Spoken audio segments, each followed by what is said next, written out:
அடுத்ததா பேசுறதுக்காக நம்ம கூட நித்யஸ்ரீ இருக்காங்க. என்ன டாபிக் பேச போறீங்க நித்யஸ்ரீ? தமிழ் பத்தி. தமிழோட உணர்வு இன்னைக்கு ரொம்பவே ஆழமா போய்கிட்டு இருக்கு. All the best. செந்தமிழே தாயே நருந்தேனே என் நாவினில் நீ நலம்தானே, உன்னை போற்றி பாட இந்த ஒரு ஆயுள் போதுமோ, உன்னையே தினம் எண்ணியே நான் வளர்கிறேன் அது உன்னையே, நம்பி வந்தேன் உன்னையே உயரத்தில் நீயோ தன்னையே, உன் புகழோ விட்டும் இந்த விண்ணையே என் அருமை தமிழ் அன்னையே, தமிழை கிறங்கி வந்தோரை வணங்கி பேசப் போகிறேன் என் தலைப்பில் இறங்கி. நான் எடுத்துக்கொண்ட தலைப்போ தமிழ். கம்பன் சீராட்டி மூவேந்தர் பாராட்டி வருடங்கள் 2000 கடந்தாலும் இன்றும் கன்னித்தமிழாய் செந்தமிழாய் அழியாது வாழ்ந்து கொண்டிருக்கும் எம் அருமை மொழியே அன்னை தமிழ் மொழியாகும். தமிழ் சேர சோழ பாண்டியன் என மூவரசன் மடியிலே தவழ்ந்து முற்சங்கத் தொட்டியிலே கிடந்து பாவழன் நெஞ்சத்திலே வளர்ந்து பன்னிசை போல் மஞ்சத்திலே தூயிற்று காலத்தால் மூத்து களத்தால் முதித்து கானமாய் பிறந்து ஞானமாய் சுரந்து வானமாய் விரிந்து வனமாய் விளைந்து தேனும் திணைபாலும் திகட்டாது தந்தையம் தேவத்தமிழுக்கு அளித்திட கம்பன் வள்ளுவன் இவர்களின் ஊனோடும் உயிரோடும் ஊட்டிய வளத்தையும் தேவத்தமிழ் அமுதானை கையில் எடுத்துக்கொண்டு களிமண் தட்டுகளில் கல்வெட்டுகளில் வாழை சுவடிகளில் மூங்கில் பட்டைகளில் காகித பட்டைகளில் காகித படிமங்களில் கனிப்பொறி வடிவங்களில் எல்லா காலங்களிலும் மாறி நின்று எல்லா கனிமங்களிலும் ஏறி நின்று உலக மொழியெல்லாம் மீறி நின்று ஈராயிரம் ஆண்டுகள் தாண்டி நிற்கும் எம் ஒரே உன்னதமான மொழி என்றால் அது தமிழ் மட்டுமே.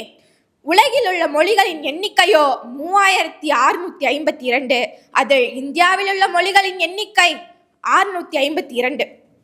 3652 மொழிகளில் 6 மொழி மட்டுமே செம்மொழியாக தேர்ந்தெடுக்கப்பட்டுள்ளது. 6 மொழி மட்டுமே செம்மொழியாக தேர்ந்தெடுக்கப்பட்டுள்ளது. அச்செம்மொழியில் முதலிடம் பிடித்துள்ளது எமது தாய்மொழியாகிய தமிழென மிக பெருமையுடன் கூறிக்கொள்கிறேன். இதை கூறி விடைபெறுகிறேன். நன்றி, வணக்கம். நித்யஸ்ரீ, இப்போ நீங்கள் ஸ்கூலில் வந்து எக்ஸாம்ஸ்லாம் எழுதுறீங்க, மார்க்ஸ்லாம் வாங்குறீங்கன்னா தமிழில் எதில் ரொம்ப அதிகமாக மார்க் எடுப்பீங்க? Tamil and English.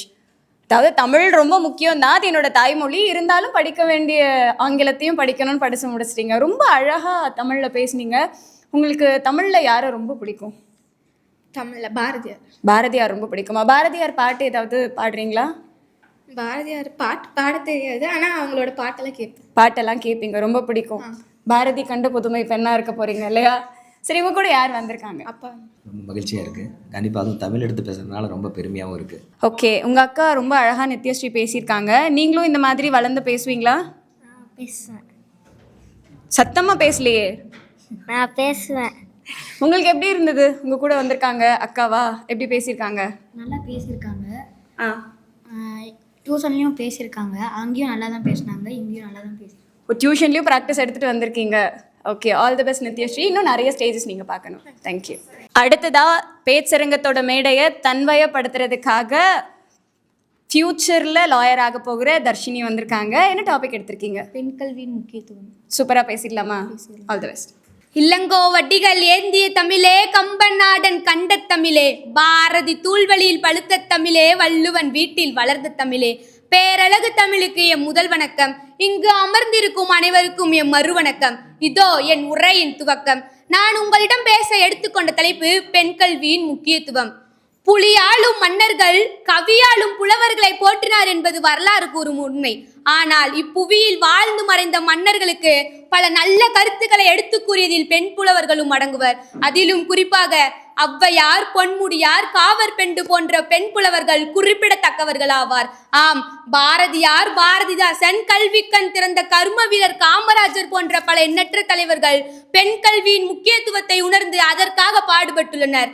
பெண் கல்வியின் முக்கியத்துவத்தை எடுத்துரைப்பதற்காகவே பட்டங்கள் ஆள்வதும் சட்டங்கள் செய்வதும் பாரினில் பெண்கள் நடத்த வந்தோம் என்று பாரதியார் ஒரு பாடலை இயற்றியுள்ளார்.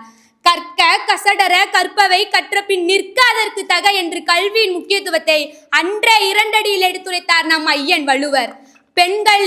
பெண்களின் சமுதாயத்தில் கம்பீரத்துடனும் சுய மரியாதையுடனும் வாழ வேண்டுமெனில் அவர்களுக்கு கல்வி என்பது ஓர் இன்றியமையாத ஒன்றாக இவ்வுலகில் விளங்கி வருகிறது.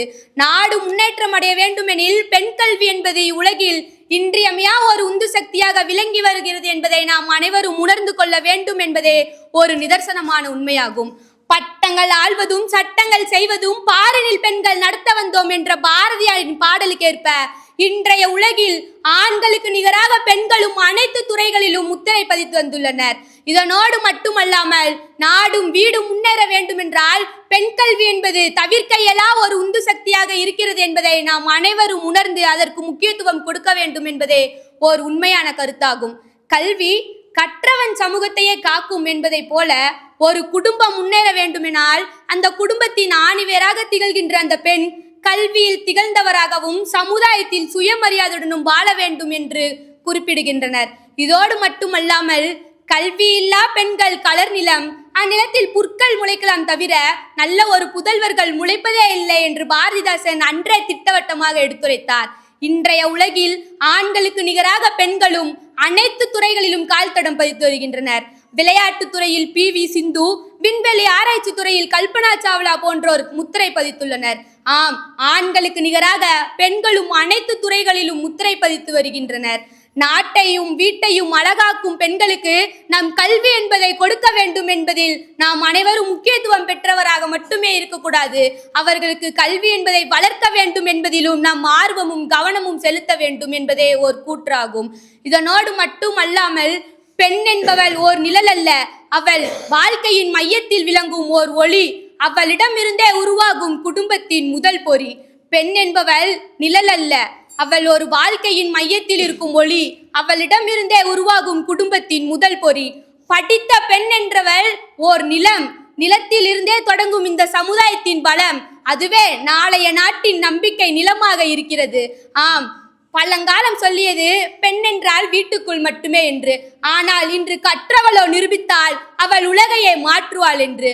அட்டுப்பூதும் பெண்களுக்கு படிப்பதற்கு என கேட்டவர்கள் இன்று வாய் பிளந்து நிற்கும் அளவிற்கு பெண்களின் முன்னேற்றம் சிகரம் தொட்டு நிற்பதற்கு காரணம் என்னவென்றால் அவர்களுக்கு கல்வியை அளித்ததே ஆகும். வீட்டை அழகாக்கும் பெண்களுக்கு உலகை அழகாக்க நாம் கல்வி என்னும் ஒரு கருவியை அவர்களின் கையில் ஒப்படைக்க வேண்டும் என்பதே இந்த பேச்சு போட்டியின் மூலமாக நான் தெளிவுபடுத்தும் கருத்தாகும். பேச வாய்ப்பளித்த அனைவருக்கும் நன்றி பாராட்டி விடைபெறுகிறேன். நன்றி, வணக்கம். தர்ஷினி, நீங்க எங்க இருந்து வரீங்க? கரூர் மாவட்டம். கரூர் மாவட்டத்துல இருந்து வந்திருக்கீங்க இல்லையா? உங்களுக்கு இன்ஸ்பிரேஷன் யாரு? இந்த மாதிரி பேச்சு போட்டியிலலாம் கலந்துக்கிறீங்க, சூப்பரா பேசுறீங்க. உங்களோட இன்ஸ்பிரேஷன்? எங்களோட அம்மா அப்பா, எங்களோட ஃபேமிலி மோட்டிவேஷன் மூலிமா தான் நாங்கள் இவ்வளோ தூரம் வந்திருக்கோம். நல்லா பேசுறீங்கன்னு ஃபேமிலியே நல்லா மோட்டிவேட் பண்ணி தூக்கி விட்டுட்டாங்க இல்லையா? நீங்க சொன்ன வார்த்தையோட அர்த்தமா நீங்க இன்னைக்கு நிக்கிறீங்கன்னு தான் எனக்கு தோணுது. ஏன்னா இப்போ நீங்க சட்டம் வேற படிச்சுட்டு இருக்கீங்க இல்லையா? ஃபியூச்சர்ல நீங்க இந்த மாதிரி நிறைய மேடைகள் ஏறணும்னு வாழ்த்துறோம். உங்க கூட யார் வந்திருக்காங்க? அப்பா வந்திருக்காங்க. வாங்க சார். பாரதி கண்ட புதுமை பெண்ணா உங்க பெண் நிற்கிறாங்க, எவ்வளோ அழகா பேசியிருக்காங்க. நீங்க எப்படி ஃபீல் பண்றீங்க சார்? அவங்க என்ன பண்ணுறாங்களோ அதை செஞ்சிடுவாங்க. அவங்க நினைக்கிறது தான். நீங்க அவங்கள வழி நடத்திட்டு போறீங்க இல்லையா? ரொம்பவே கைடன்ஸ்லேயும் அப்பாவும் அம்மாவும் தான் ரொம்ப சப்போர்ட்டாக இருப்பாங்க ஃபேமிலிலேயே. ஓகே, ரொம்ப அழகா பேசி முடிச்சிட்டீங்க. நிறைய அர்த்தங்கள், நிறைய உள்ளுணர்வுகள், நீங்க எடுத்த டாபிக்கு அவ்வளோ கருத்து ஆழங்களோட பேசியிருக்கீங்க. ரொம்ப தேங்க்ஸ் தர்ஷினி.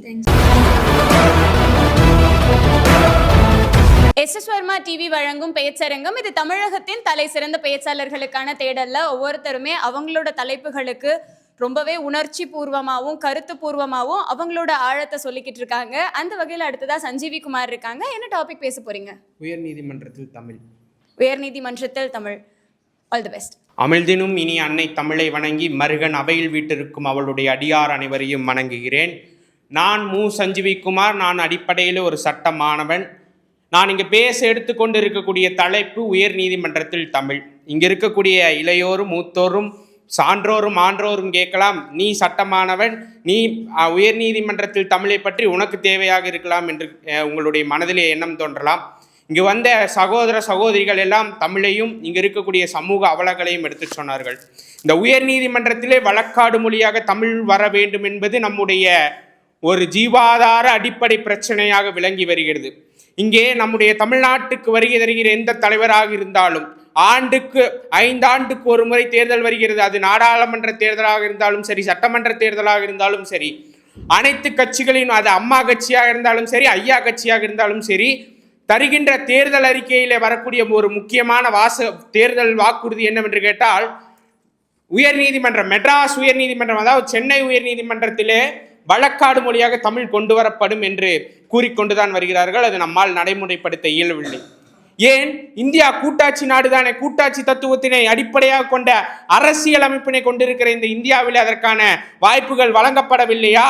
அன்று அரசியலமைப்பு உருவாக்கிய பெரும் தலகர்த்தர்கள் அதற்கு வாய்ப்பு வழங்கவில்லை என்று கேட்டால் வழங்கி இருக்கிறார்கள். இந்திய அரசியலமைப்பினுடைய சரத் 348 உட்பிரிவு 2 ஒரு மாநிலத்தினுடைய ஆளுநர் மாண்புமிகு மேதகு குடியரசுத் தலைவர் அவர்களினுடைய முன் இசைவோடு அந்த மாநிலத்தினுடைய தலைமை அமர்வாக இருக்கக்கூடிய உயர் நீதிமன்றத்தில் அந்த மாநிலத்தினுடைய அலுவல் மொழி எதுவோ அல்லது இந்தியைவோ அந்த மாநிலத்தினுடைய உயர் நீதிமன்றத்தினுடைய வழக்காடு மொழியாக கொண்டு வரலாம் என்று வாய்ப்பினை வழங்கியிருக்கிறார்கள். இதற்கு தமிழ்நாடு அரசு முயற்சி செய்யவில்லை என்று கேள்வி எல்லாம் செய்திருக்கிறார்கள்.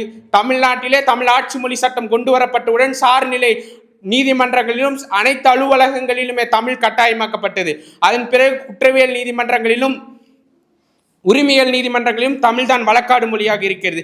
ஏன் இந்த தமிழ் நமக்கு வழக்காடு மொழியாக உயர் நீதிமன்றத்திலே வர வேண்டும்? குப்பனும் சுப்பனும் சும்மா இருந்த எவனும் இன்று கல்வியிலே முன்னேறி இருக்கிறான். எடுத்துக்காட்டாக என்னை எடுத்துக்கொள்கிறேன். என் தந்தை சாதாரண ஒரு ஊழியர்.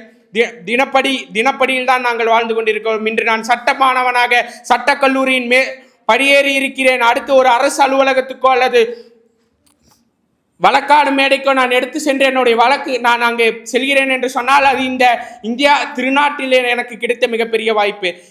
இங்க இருக்கிற குப்பனும் சுப்பனும் அன்றாடும் நீதித்துறை சார்ந்த நிகழ்வுகளை தெரிந்து கொள்ள தமிழிலே எப்படி வழக்காடுகிறார்கள். இன்று இந்த மேடையிலே மதிப்புக்குரிய நடுவர் அவர்கள் சட்டத்துறையை சார்ந்து வந்திருக்கிறார். நான் சட்டத்துறையை சார்ந்து வந்திருக்கிறேன். எனக்கு முன்பாக பேசிய சகோதரி கர்வத்துடன் சொன்னார், நான் சட்டத்துறையை சேர்ந்த மாணவி என்று. அதே கர்வத்தோடு நான் சொல்கிறேன், என்னை போன்று ஒவ்வொருவனும் எல்லாரும் சட்டத்துறைக்கு வர வேண்டும் இல்லை. இங்க இருக்கிற ஒரு 25% மக்கள் தொகை கொண்டவர்களாவது சட்டத்துறையில இருக்க வேண்டும். அப்பொழுதுதான் இந்த தமிழ் மண்ணினுடைய கலாச்சாரம் பாதுகாக்கப்படும். இங்கு நடக்கிற சமூக சீர்கேடுகளை நம்மால் தடுக்க முடியும். அதற்காகத்தான் நான் இங்கு முழங்குகிறேன். உயர் நீதிமன்றத்தில் வழக்காடு மொழியாக எனக்கு தமிழ் வர வேண்டும். இதில் இருக்கிற வாய்ப்புகள் என்னென்று பார்த்தால், நம்முடைய ஆளுநர் இதை குடியரசுத் தலைவருக்கு அனுப்பி வைக்கிறார். மாண்புமிகு நடுவர் அவர்களே, பொறுமை காத்துக் கொள்ளுங்கள், நான் எடுத்து கூறி சென்று விடுகிறேன். இந்த இடத்திலே ஆளுநருக்கு குடியரசுத் தலைவருக்கு அனுப்பி வைக்கும் போது அதை உச்ச நீதிமன்றத்தினுடைய தலைமை நீதிபதிக்கு அனுப்பி வைக்கிறார்கள். அவர் திரும்பி அனுப்புகிறார், உங்களிடத்தில் மொழிபெயர்ப்பு நூல்கள் எதுவும் இல்லை. இப்பொழுது மொழிபெயர்ப்பு செய்து விட்டார்கள். இது போன்ற இன்று நான் கடந்த ஆண்டிலே சட்ட தமிழ் என்ற புதிய பாடத்தை உருவாக்கி இருக்கிறார்கள் தமிழ்நாடு சட்டத்துறை சார்பிலே சட்ட பல்கலைக்கழகங்களில். அதே போல இதில் இருக்கிற சில சவால்கள் இருக்கிறது. நீதிபதிகள் நியமனம்.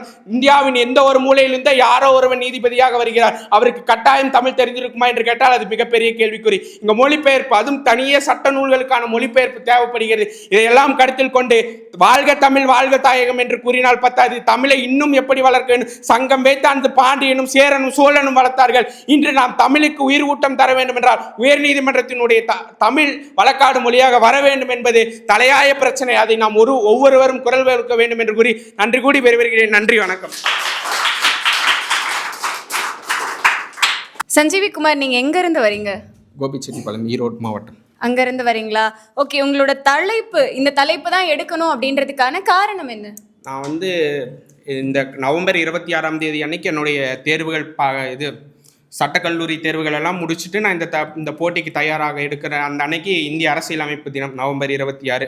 அன்றைய தினத்தில் எடுக்கும்போது நான் சமூக நீதி, நான் பேசிய தலைப்புகளெல்லாம் பேசிடலாமா அப்படின்னு நான் என்னுடைய குறிப்பை எடுத்து வச்சிருந்த புத்தகத்தை எடுத்து பார்க்கும்போது, சரி நம்ம எதை எடுக்கலாம், சரி இன்னைக்கு அரசியலமைப்பு தினமாக இருக்குது, இதை சார்ந்து எடுத்து போகலாம், அரசியலமைப்பினுடைய சிறப்பு சொல்லலாம். அரசியலமைப்பினுடைய சிறப்பு இன்றைக்கு ஒரு 9ஆம் வகுப்பு 10ஆம் வகுப்பு புத்தகத்தில் வந்துருச்சு. இன்னைக்கு நம்முடைய தமிழ்நாட்டில் தலையாய பிரச்சனைகளாக பல்வேறு விஷயங்கள் இருக்கிறது. அதை பல்வேறு நபர்கள் சொல்லுவார்கள். அதுவும் குறிப்பாக நான் எந்த வயதிலிருந்து வந்தேனோ, எந்த வயதிலே நான் முதலாக மேடேறினோ அந்த வயதில் இருக்கக்கூடியவர்கள் நிறைய பேர் வந்திருக்கு. அங்கே இருக்கிற தாய் தந்தையினர், தமிழ் ஆசிரியர் பெருமக்கள் எல்லாம் இந்த மாதிரியான பிரச்சனைகள் எடுத்து சொல்லுவாங்க. நாம் எடுத்துக்கொண்ட கொள்கை, நான் எடுத்துக்கொண்ட கொள்கை, நான் எந்த கொள்கையாக இருக்கட்டும், நான் இந்த 5 ஆண்டுகள் இனி வரும் வாழ்நாள் முழுவதும் நான் எடுத்துக்கொண்டு இருக்க கொள்கை சட்டம் என்கிற கொள்கை. அந்த சட்டத்தினுடைய அடிப்படையிலே நான் இந்த உயர்நீதிமன்றத்தில் தமிழ் என்பது தலையாய பிரச்சனை, அதை எடுத்துரைக்கணுங்கிறதுக்காக நான் எடுத்திருக்கேன். இது உங்களோட உரிமை முழக்கமா தெரியுது. ரொம்ப அழகா பேசியிருக்கீங்க சஞ்சீவி குமார். உங்க கூட யாராவது வந்திருக்காங்களா? Thank you so much. நன்றி. இப்போ நம்ம கூட திவாகரன் இருக்காங்க. என்ன தலைப்பு எடுத்திருக்கீங்க? சமூக மாற்றம். Okay, all the best sir. Thank you. இங்கனம் கூடியுள்ள அனைவருக்கும் எனது அருமை வணக்கங்கள். தலைப்பை நான் நீட்டி சொல்லலை, சுருக்கி சொல்லியிருக்கேன். ஏன்னா சமூக மாற்றமும் அதே மாதிரி தான், நீண்டு வரலை, சுருங்கி வந்திருக்கு. எவ்வளோ மாற்றம் அடைஞ்சிருக்குன்றத தெளிவாக சொல்கிறதுக்கு 1947ஆம் ஆண்டு சுதந்திரம் கிடைக்கும் போது நமக்கு இருந்த வறுமை கோட்டோட நிலைமை 40% மக்கள் வறுமை கோட்டில் இருந்தாங்கன்றாங்க. வறுமை கோட்டுன்றது எப்படி தெரியுமா? ஒரு வேளை உணவு சாப்பிட முடியாமல், 2 வேளை உணவு சாப்பிட முடியாமல் இருந்த மக்களோட சதவீதம் 40%. இப்போ வறுமை கோட்டோட நிலைமைன்றது ரொம்ப ரொம்ப குறைஞ்சிருக்கு. அதுவும் நம்ம நாடுகளுக்கு பக்கத்தில் இருக்கக்கூடிய நாடுகளையும் சேர்த்து மொத்த வறுமை கோட்டில் 25% இருந்தது 2016. 2021 அந்த கோடுன்றது ரொம்ப ரொம்ப குறைஞ்சிருக்கு. 25% இருந்தது 21% இருக்கு. மாற்றம் என்றையுமே நிலையானதாக இருக்கணும்னா, மாற்றம் என்றும் நிலையானதாக இருக்க வேண்டும் என்றால் மாற்றம் பொதுவானதாக இருக்க வேண்டும். அந்த பொதுவான மாற்றத்தை இந்த அரசாங்கம் செய்து கொண்டிருக்கிறது. மாற்றத்தில் பல வகை உண்டு. அந்த மாற்றத்தில் தெரிவது பல வகை உண்டு, அதை தெரியாமல் மறைப்பது பல வகை உண்டு. கோரிக்கைகள் பல கொடுத்த போதும் மாறாத மாற்றங்கள் சில வகை உண்டு. இப்பொழுது நான் கூற வர்றது என்னன்னா, ஆதி காலத்தில் எல்லாருமே எக்ஸாம்பிளுக்கு சொன்னாங்க, எல்லாரும் எடுத்துக்காட்டுக்கு சொன்னாங்க. எடுத்துக்காட்டுக்கு ஆதி காலத்தில் எங்களுடைய சமூகம் அப்படி இருந்தது, தமிழில் நாங்கள் அப்படி வளர்ந்தோம், தமிழில் இப்படி வளர்ந்தோம்னுக்கு பல பேர் சொன்னாங்க. பெண்களுக்கு சுதந்திரமே இல்லைன்னு சொன்னாங்க. அது ரொம்ப வேடிக்கையாக இருந்தது. ஏன்னா சமூகத்தில் இருக்கக்கூடிய கேடுகளில் முக்கால்வாசி கேடுகள்னு பார்த்தோம்னா ஆதி காலத்தில் நடந்தது சொல்லலாம். ஒரு எக்ஸாம்பிளுக்கு சிலப்பதிகாரத்தில் ஒரு பாடல் இருக்கு, கோடொன்னும் இளந்தென்னை. அதாவது கண்ணகியை பிரிஞ்சு போன கோவலன் மாதவி கூட இருக்கிறான். அதாவது எப்படின்னா, கண்ணகி அவனோட ஒய்ஃபு, அவங்கள பிரிஞ்சு போன கோவலன் எங்க இருக்கிறாரு? மாதவியோட இருக்கிறார். ஆனா அது நம்ம கண்ணுக்கு தெரியல. அந்த இடத்துலயும் பெண்கள் கரெக்டா இருக்கணும்னு சொல்றோம், அதுதான் கண்ணுக்கு தெரியுது. இந்த இடங்கள்லயே ஒரு பெரிய விடை இருக்கு தெரியுமா? என்ன தெரியுமா? சமூகத்துல தீமைன்றது இப்ப மட்டும் கிடையாது, ஆதி காலத்துல இருந்தே இருக்கு. ஆனா பார்க்கக்கூடிய பார்வை இப்பதான் அதிகமா இருக்கு. அதனால எல்லாருமே பார்க்கக்கூடிய பார்வைகளை விரிங்க, இருக்கக்கூடிய சமூகத்தை உற்று பாருங்க. நிறைய குறைகள் தெரியுதா? அந்த குறைகளை கண்டுபிடிக்கிறதுக்கான பேச்சுரிமையே நமக்கு இப்ப கிடைச்சிருக்கு. முன்னாடி அது கூட கிடையாது. ஒரு நேபாளத்துல நடந்த ஒரு பிரச்சனையை சொல்லலாம். அரசாங்கத்துல இருக்கக்கூடியவங்க பிள்ளைக நல்லா வாழ்றாங்க, அரசாங்கம் அவங்க பிள்ளைகளை தான் பார்க்குது, மக்களை பார்க்கவே இல்லைன்னு சொன்னோம். அப்ப அந்த அரசாங்கம் பிள்ளைகளை தான் பார்க்குது, மக்களை பார்க்கலன்னு சொன்னும் போது அந்த இடத்துல என்ன சொல்றோம்? அந்த அரசாங்கமே தப்புன்னு சொல்லி போராடுறதுக்கு வாய்ப்பு கொடுத்தாங்க. இதே மாதிரிதான் நமக்கான வாய்ப்புகள் இப்ப நிறைய இருக்கு. அதை பயன்படுத்தி எல்லாரும் பார்வைகளை விரிங்க, கண்களை திறங்கள், பாருங்கள். நன்றி, வணக்கம். திவாகரன் ரொம்ப அழகாவே மாற்றம் ஒன்றே மாறாதது, அந்த மாற்றத்தை கூட நம்ம எல்லாருமே சேர்ந்து ஒன்னாதான் முடிவு பண்ணணும் அப்படின்ற மாதிரி சொன்னாரு. எங்க இருந்து வரீங்க சார்?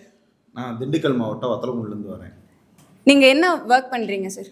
நான் சோசியல் சமூக அறிவியல் இருக்கக்கூடிய ஆசிரியராக வேலை பார்க்குறேன்.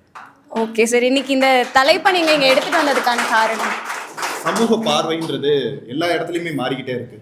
ஏன்னா ஆதி காலத்துல எல்லாருமே நல்லா இருக்குன்ற மாதிரியும் இப்போ இருக்கிறவங்க நல்லா இல்லாத மாதிரியும் சொல்லிட்டு இருக்காங்க. ஆனா உண்மை என்னன்னா, ஆதி காலத்துல வாழ்வாதாரத்துக்கே கஷ்டப்பட்டு இருக்கக்கூடிய நிலைமையில தான் இருக்கும். ஏன்னா அந்த காலத்துல ஒரு சமூக மொத்த வாழ்வீதம் அப்படின்றது 40% இல்லைன்னா 40 வயசுக்குள்ள எல்லாருமே இது பண்ற மாதிரி தான் இருந்தது. ஆனா ஒரு சில பேர் தப்பிச்சு வாழ்ந்துருப்பாங்க, 100 பேர். ஆனா அந்த ஒரு சில பேரை தான் பார்ப்போம். அங்க என்ன நோய் வருதுன்னே தெரியாது. எங்க அம்மா கூட பிறந்தவங்க 10 பேர், ஆனா அதுல உயிரோட இருந்தவங்களோட எண்ணிக்கைன்னு எடுத்துக்கிட்டோம்னா வெறும் 4 பேர். அந்த 6 பேர் எப்படி செத்தாங்கன்னு கேட்டா தெரியலப்பா, பிறந்தாங்க எப்படியோ வந்தாங்க செத்து போயிட்டாங்கப்பா, என்ன நோய் வந்ததுன்னே தெரியாம செத்தாங்க. ஆனா இப்ப எல்லா விஷயத்தையும் அறிஞ்சு தெரிஞ்சு இருக்கும்போது இறக்கக்கூடிய விஷயத்துக்கு டயக்னைஸ் பண்ணி இதுதான்ப்பா நோயின்னு சொன்னோம்னா, இந்த நோயெல்லாம் எப்படி வந்தது, நீங்க கண்டுபிடிச்ச விஷயத்தினாலதான் வந்தது அப்படின்னு சொல்லி சொல்றோம். அந்த சமூக பார்வைன்றதை மாறணுன்றது தான் என்னோட எண்ணம். எப்பயுமே அது மாறணும்ன்றது கேட்டுக்கிறேன். இங்க இருக்கக்கூடிய எல்லார்ட்டும் ஒரே ஒரு கேள்வி, சமூகத்தை இப்ப பாக்குறத விட நல்லா ஆழமா பாருங்க, அர்த்தமா பாருங்க. கண்டிப்பா உங்களுக்கான மாற்றம்ன்றது தெரியும். அந்த மாற்றம்ன்றதை நிலையா வச்சுட்டு எல்லாரும் முன்னேறதுக்கு வாழ்த்துக்கள் தெரியும். நன்றி, ரொம்ப நன்றி சார்.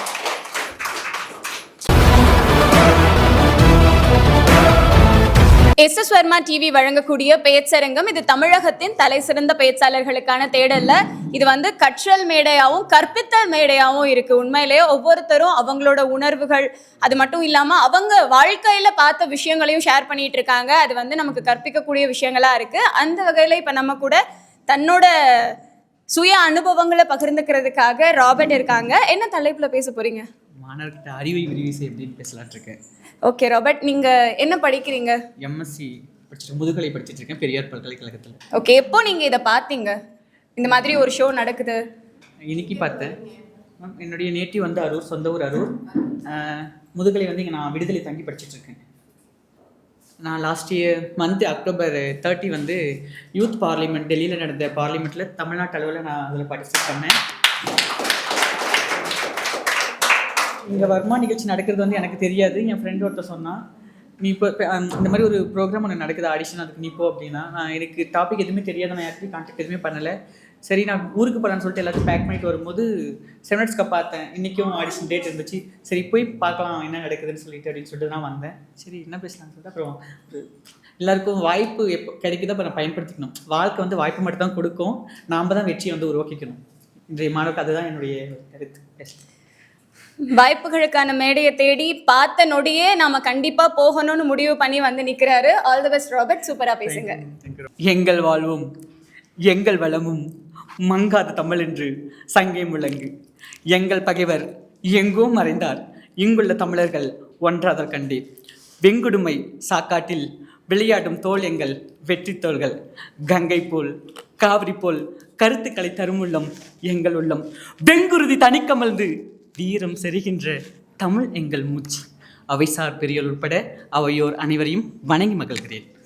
இன்றைக்கு அறிவை விரிவிசை என்ற தலைப்போடு இன்றைய மாணவருக்கு நான் சொல்லுகிறேன். எப்பொருள் யார் யார் வாய் கேட்பினும் அப்பொருள் மெய்ப்பொருள் காண்பது அறிவு என்றான் வள்ளுவன். யார் எந்த செய்தியை கூறினாலும் அதை அப்படியே ஏற்றுக்கொள்வது அல்ல அறிவு. அதற்கு மாறாக அந்த செய்தியினுடைய உண்மைத்தன்மையை அறிந்து கொண்டு செயல்படுவதுதான் அறிவு என்றார் வள்ளுவன். அறிவு அற்றம் காக்கும் கருவி.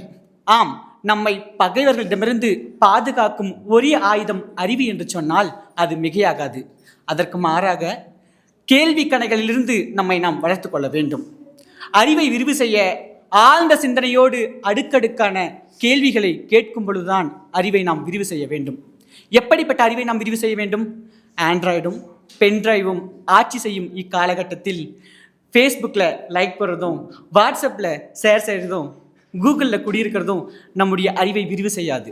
மாறாக நல்ல நூல்களை படிக்க வேண்டும். தொட்டனைத்து ஊறும் மணற்கு நீ மாந்தருக்கு கற்றனைத்து ஊறும் அறிவு மணற்பாங்கான இடங்களில் தோண்ட தோண்ட நீர் சுருகும். அதுபோல நல்ல புத்தகங்களை படிக்க படிக்கத்தான் நம்முடைய அறிவு வளரும். அது போதுமா? காந்திய நோட்டிற்காக மட்டுமல்லாமல், இந்திய நாட்டின் காந்திய நோட்டிற்காக மட்டுமல்லாமல் காந்திய நாட்டிற்காக உழைக்கும் அறிவை நாம் விரிவு செய்ய வேண்டும். மதிப்பெண்களை மட்டும் துரத்தி கொண்டு ஓடாமல் மதிப்பான எண்ணங்களை வளர்க்கும் அறிவை நாம் விரிவு செய்ய வேண்டும். வறண்டு கிடக்கும் விளைச்சல் நிலங்களை பெருக்கும் விந்தை அறிவை நாம் விரிவு செய்ய வேண்டும். அடுப்பூதும் பெண்களுக்கு படிப்பதற்கு பெண் புத்தி பின்புத்தி என்ற காலமெல்லாம் மாறி மங்கையராய் பிறப்பதற்கே நல்ல மாதவம் செய்து வந்தோம் என்ற பாரதியின் கனவுகள் மெய்ப்பட நாம் அறிவை விரிவு செய்ய வேண்டும்.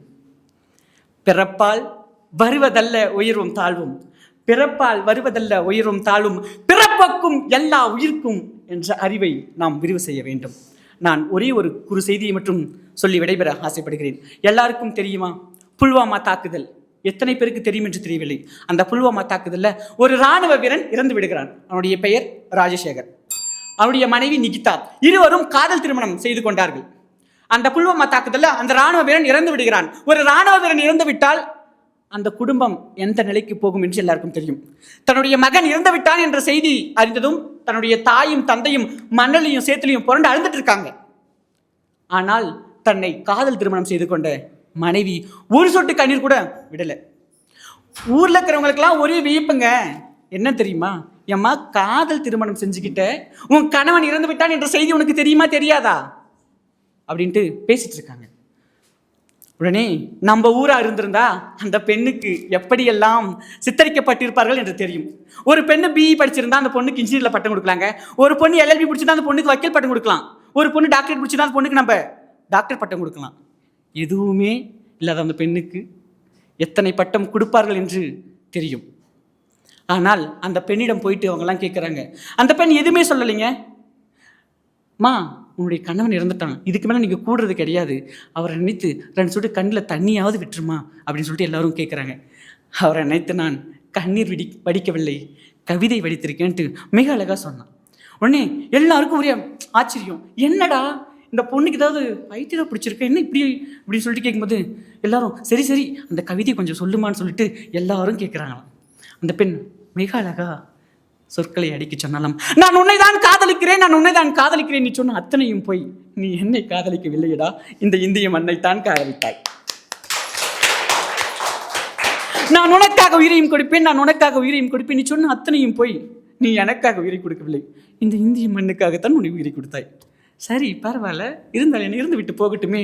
ஆனால் நான் விதவையானாலும் சரி, இந்தியாவில் உள்ள அத்தனை பெண்களும் சுமங்கலியாக இருக்கிறார்களே, அது போதும்.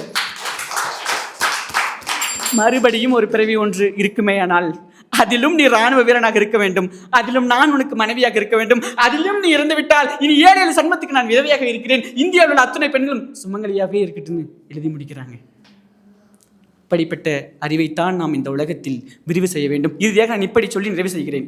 தேடி சோறு நிதம் தின்று பல சின்னஞ்சிறு கதைகள் பேசி மனம் வாடி துன்பங்கள் பிறவாட பல செயல்கள் செய்து நரை கூடி கிளப்பரோ மெய்தி கொடுங்கூற்றுக்கு எரியன பின் மாயும் பல வேடிக்கை மனிதரை போல் நானும் வீழ்வேன் என்று நினைத்தாயோ, வல்லமை தாராயோ இந்த தேசம் பயனுற வாழ்வதற்கு என்று சொல்லி நல்லதொரு வாய்ப்புக்கு நன்றி பாராட்டி விடைபெறுகிறேன். நன்றி, வணக்கம். ராபர்ட் ரொம்ப அழகாகவே வந்து அவரோட உதாரணங்களாகட்டும், அவர் சொன்ன உண்மை சம்பவங்களாகட்டும் ரொம்ப ரொம்ப அழகாக சொல்லி முடிச்சிருக்காரு. ரொம்ப தேங்க்யூ. இன்றைக்கி இந்த டாபிக் நீங்கள் எடுத்திருக்கீங்க அப்படின்னா, அதுவும் ஆன் த ஸ்பாட்டில் எப்படி நீங்கள் இவ்வளோ குயிக்காக வந்து இது பண்ணீங்க? என்னுடைய ஜேர்னி வந்து எப்படின்னா, ஒரு ஸ்கூல் டைம்லேருந்து கிடையாது, ஒரு 12th படிக்கும்போது என்னுடைய இந்த ஸ்பீச் வந்து ஸ்டார்ட் ஆச்சு. வீட்டில் நான் வந்து சும்மா படுத்துட்டு இருக்கும்போது வீட்டில் ஒரு மொபைல் வாங்கி கொடுத்தாங்க. அப்போ இந்த பர்வீன் சுல்தான் மேமுடைய ஸ்பீச்சு, அப்புறம் இந்த ஒரு சில ப்ரோக்ராம் பார்க்க வீட்டில் கொரோனா பீரியட் சும்மா தானே இருந்தோம்னு சொல்லிட்டு கண்ணாடி முன்னாடி நின்று பேசுறது, ஃப்ரெண்ட்ஸுக்கிட்ட பேசி இப்படி எல்லாரும் என்ன பைத்தியம் பிடிச்சிருக்கான்னு என்ன கேட்டாங்க. எப்போ பார்த்தாலும் தமிழ் தமிழ் தமிழ். நான் வந்து ஒரு ஜுவாலஜி ஸ்டூடெண்ட். இப்போ எல்லாருமே என்னை பார்த்து கேட்பாங்க, நீ ஜுவாலஜி ஸ்டூடெண்ட், நீ எதுக்கு தமிழுக்கு போகிற அப்படின்னு சொல்லிட்டு. நான் அறிவியல் தான், பட் ஆனால் என்னுடைய தமிழை நான் மறக்கக்கூடாது இல்லை. ஸோ அதனாலே அப்படி தான் என்னுடைய ஸ்டெப் ஒவ்வொன்றா படிப்படி வந்துச்சு. அதுக்கப்புறம் நிறைய ஆடிஷன் இந்த மாதிரி ஸ்பீச் காம்படிஷன்லாம் போவேன். அங்கே ஆன் தி ஸ்பாட்டில் டாபிக் கொடுப்பாங்க. அப்போ வந்து பேசணும், அந்த மாதிரி பேசி அப்படி இப்படியே வளர்த்துட்டு வந்து தான். அதுக்கப்புறம் ஜோனல் லெவல் ஒரு காம்படிஷன் வச்சாங்க மை பாரத்தில், அதில் செலக்ட் ஆனேன். அப்புறம் ஸ்டேட் லெவல் காம்படிஷன் போயிருந்தேன், அங்கே தமிழ்நாட்டில் 7வது இடம் பிடிச்சேன். அப்புறம் இப்போ நடந்த அக்டோபர் 30 நடந்த டெல்லி பார்லிமெண்ட்டில் சர்தார் வல்லபாய் பட்டேலுடைய பிறந்தநாளில் எல்லா ஸ்டேட்லேருந்து ஒரு மாணவர்கள் பங்கேற்க வேண்டும். அதில் தமிழ்நாடு சார்பாக என்னை தேர்ந்தெடுத்து அந்த கான்ஃபரன்ஸில் எனக்கு உங்களோட இன்ஸ்பிரேஷன் யார் ராபர்ட்? எனக்கு நானே தான் இன்ஸ்பிரேஷன். ரொம்ப ரொம்ப கரெக்டு தான். உங்களுக்கு நீங்களே இன்ஸ்பிரேஷனாக இருக்க தான் உங்களை இன்னும் நீங்கள் மேலே வளர்த்துக்கிட்டே இருக்கீங்க. இன்னும் நீங்கள் மேலே வரணும், நாங்கள் எல்லாரும் வாழ்த்துறோம். ரொம்ப நன்றி. ஒன்றை மட்டும் சொல்லி விரும்புகிறேன் நான், இந்த உலகத்தில் நம்முடைய கண்ணீரினுடைய வலிகளை தடிப்பதற்கு இங்கே யாரிடமும் கைகளும் இல்லை, நம்முடைய தோள்களின் சுமகளை தாங்குவதற்கு இங்கே யாரிடமும் தோள்களும் இல்லை. அதனால் வர்மா டிவி நமக்கு வாய்ப்புகளை தான் கொடுத்துருக்கு, நாமத்தான் வெற்றிகளை தேடி ஓடிக்கொண்டிருக்கோம். இந்த வாய்ப்பை ஏற்படுத்தும் எல்லாருமே ரொம்ப நன்றி.